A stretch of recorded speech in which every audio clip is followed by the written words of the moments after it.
Hello दोस्तों, नमस्कार। मौसम चलावास में आपका स्वागत है। बात करेंगे राजस्थान के मौसम के बारे में, जिसमें आपको बताएंगे कि अगले 24 घंटों के दौरान कैसा रहेगा राजस्थान के क्षेत्रों में मौसम। तो यहाँ पर देख सकते हैं एक परिसंचरण तंत्र फिर से जो है पाकिस्तान के लगभग दक्षिण भागों के आसपास विकसित हो रहा है। ये भी जो है आने वाले WD से प्रेरित हैं, जिस वजह से ये भी बनते हुए उत्तर की ओर बढ़ेगा। उस समय 8, 9 और 10 के आसपास जो है बादलों की आवाजाही बनी रहेगी उत्तर पश्चिमी राजस्थान के क्षेत्र में। कुछ जो है बीकानेर और गंगानगर में एकाधिक स्थानों पर, कुछ जैसलमेर के पश्चिम उत्तर पश्चिम में बूंदाबांदी जैसी गतिविधियां एकाधिक स्थानों पर 8, 9, 10 के दौरान क्षेत्र बहुत ही न के बराबर कहीं कहीं गतिविधियां हो सकती हैं WD से। हालांकि हिमाचल और जो उत्तराखंड के क्षेत्र हैं, उनके उत्तरी क्षेत्र हैं जम्मू, श्रीनगर, मनाली में जो है कहीं कहीं मध्यम बर्फबारी या कहीं कहीं तेज़ बर्फबारी भी देखने को मिल सकती है 8, 9 और 10 दिसंबर के दौरान। उसके बाद जल्द ही जो है पीछे एक और WD जो है 11 दिसंबर के आसपास उत्तरी राज्यों में दस्तक देगा। भारत के मैप पर देख सकते हैं WD जो है नज़दीक आ रहा है। जो WD बना हुआ था वो आगे निकल चुका है। एक सर्कुलेशन जो है नेपाल के पूर्वी भागों के आसपास और एक पाकिस्तान के दक्षिण भागों के आसपास है। राजस्थान के उत्तर में बना हुआ सर्कुलेशन वहाँ से हट चुका है और यह कमज़ोर हो चुका है ऐसे कहेंगे। हालांकि वो सर्कुलेशन के रूप में बना हुआ है, लेकिन एक नया जो है सर्कुलेशन या परिसंचरण तंत्र दक्षिण पाकिस्तान के आसपास मध्य भारत पर एक एंटी साइक्लोन, दक्षिण पूर्व बंगाल की खाड़ी में जो है एक निम्न दबाव बनने की और एक चक्रवाती हवा का क्षेत्र पहुंच रहा है, और एक जो बुरेवी तूफान था वह निम्न दबाव के रूप में अरब सागर में मध्य भागों की ओर बढ़ रहा है। हालांकि ये लगातार बना रहेगा, इंटेंसिफाई भी हो सकता है और कमज़ोर भी हो सकता है। आपको बता दें कि लगभग 10 तारीख के आसपास से लगाकर 11 तारीख के आसपास से लगाकर जेड धारा यानी पश्चिम जेड धारा जो इस समय अफ्रीका के ऊपर दक्षिणायन है, उसका वही सिरा जो है लगभग 10 से 15 के बीच में राजस्थान, गुजरात, मध्य प्रदेश के क्षेत्रों की ओर रहेगा। यानी वह दक्षिणायन सिरा उस समय 10 से लगाकर 15 दिसंबर के बीच में गुजरात, राजस्थान, मध्य प्रदेश इन सभी क्षेत्रों से होते हुए जो मध्य प्रदेश के जो मध्य भाग है वहाँ से होते हुए उत्तरायण होगा। यानी उस समय राजस्थान, गुजरात, मध्य प्रदेश में जो है बारिश की गतिविधियाँ 10 से 11 से लगाकर 15 दिसंबर के बीच में देखने को मिलेगी, जिसमें कहीं मध्यम तो कहीं तेज़ बारिश, एकाधिक स्थानों पर ओलावृष्टि, कहीं मौसम शुष्क रहेगा। ये गतिविधियाँ उत्तरी राजस्थान से लेकर उत्तर पूर्वी दक्षिण पूर्वी राजस्थान के आसपास, गुजरात के लगभग उत्तर पूर्वी जो गुजरात के क्षेत्र है, मध्य गुजरात और दक्षिण पूर्वी गुजरात के आसपास मध्यम से तेज़ बहुत सारे गिर सकती है। मध्य प्रदेश के दक्षिण पश्चिमी भागों के आसपास और कुछ जो है उत्तर पश्चिमी भागों में भी जो है हल्की क्षेत्रीय एकाधिक स्थानों पर मध्यम बहुत सारे खंड बारिश के रूप में देखने को मिलने की संभावनाएं बन रही हैं।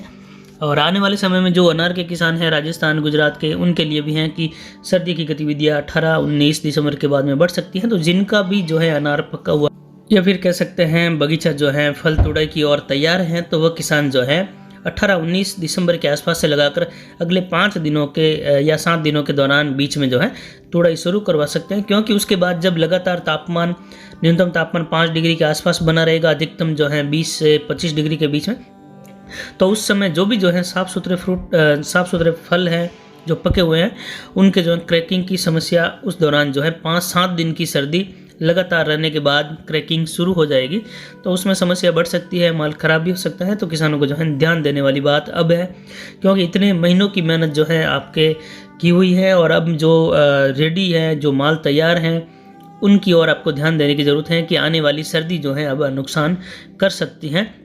तो आपके अगर अनार पक गया है, माल निकलने वाला है, तो उसको जो है समय से निकाल देवे लगभग 25 दिसंबर के पहले, क्योंकि 20 दिसंबर के आसपास से पड़ने वाली सर्दी क्रैकिंग की समस्या उत्पन्न करती है।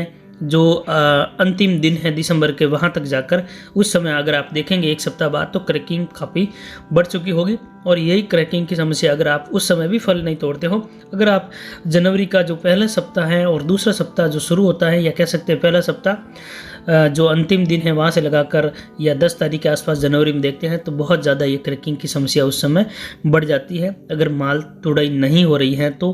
हालांकि कच्चा माल उसमें दिक्कत नहीं आएगी, ज़्यादातर दिक्कत उन्हीं फलों में आती है जहाँ पर जो है थ्रिप्स लग चुका है या माइट की प्रॉब्लम रह चुकी है ज़्यादातर। तो जहाँ पर भी माइट रह चुका है, माइट ने जो वहाँ पर नुकसान किया है, तो उन फलों में ज़्यादा दिक्कत आने की समस्या या फल फटने की या फिर ब्राउन कलर में जाने की समस्या रहती है। तो अब इस समय किसानों को ध्यान देने वाली बात है कि इस समय आपके थ्रिप्स ज़्यादा नुकसान नहीं करेगा, माइट भी नहीं करेगा, इस समय सर्दी नुकसान कर सकती हैं, तो ध्यान देने की बात है, इस और ध्यान जरूर देवे किसान। फिलहाल बात करते हैं राजस्थान के दक्षिण पूर्वी क्षेत्रों की। यहाँ पर मौसम कैसा रहेगा अगले 24 घंटों के दौरान। यहाँ पर भीलवाड़ा, राजसमंद, उदयपुर, डूंगरपुर, बांसवाड़ा, प्रतापगढ़, चित्तौड़गढ़, कोटा, बूंदी, बारा, झालावाड़ में मौसम शुष्क रहेगा, साफ रहेगा।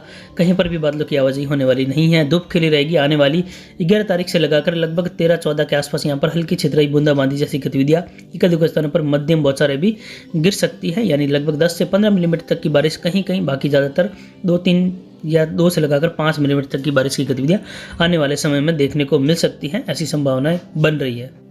इसके बाद बात करते हैं राजस्थान के उत्तर पूर्वी क्षेत्रों की। यहाँ पर झुंझुनू, सीकर, अजमेर, टोंक, सवाई माधोपुर, करौली, धौलपुर, भरतपुर, दौसा, जयपुर, अलवर, लगभग सभी क्षेत्रों में मौसम शुष्क रहेगा। हालांकि झुंझुनू, सीकर और अलवर के आसपास कहीं कहीं धुंध जैसा माहौल हो सकता है, कोहरा छा सकता है। बाकी मौसम शुष्क रहेगा। आने वाली 11 से लगाकर 15 के बीच में यहाँ पर भी जो है बारिश की गतिविधियां कहीं कहीं क्षेत्रीय बारिश के रूप में एक-दो स्थानों पर ओलावृष्टि जैसी गतिविधियां भी हो सकती हैं, जिसकी विस्तृत जानकारी आने वाले समय में आपको देते रहेंगे। फिलहाल मौसम अगले 24 से 72 घंटों तक तो बिल्कुल शुष्क रहेगा। हालांकि कुछ जगह बादलों की आवाजाही जरूर कहीं कहीं देखने को मिल सकती है।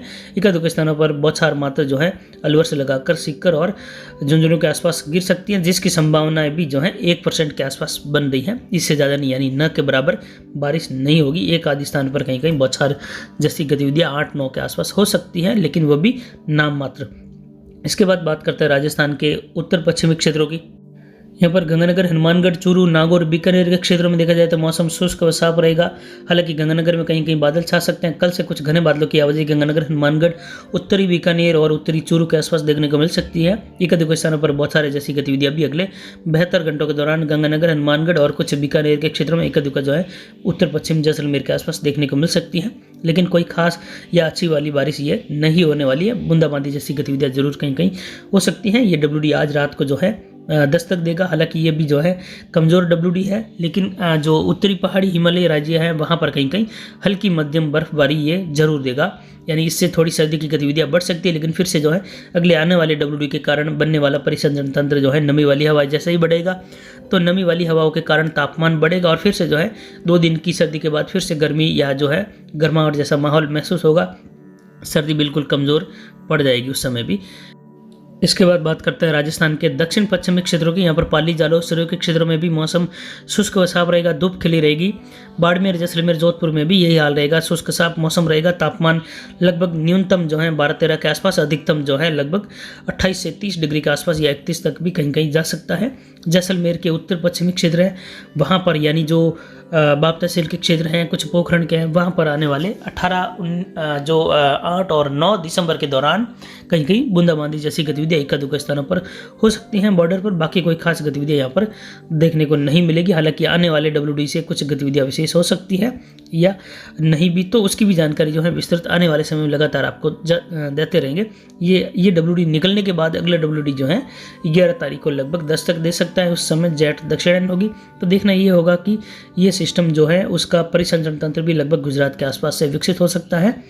तो आने वाले समय में जानकारी लगातार आपको देते रहेंगे। बने रहे हमारे चैनल पर। नमस्कार, जय हिंद, जय भारत।